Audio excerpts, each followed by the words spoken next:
Atlantis now beginning what is known as the pre-flare maneuver. It will pull the nose up a little bit right before it hits the runway. Its speed now 320 miles per hour.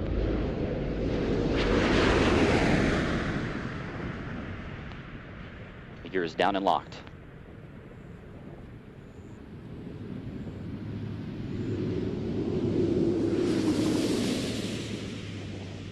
Main gear touchdown. Atlantis' nose being now rotated down toward the runway. The chute being deployed. And nose gear touchdown.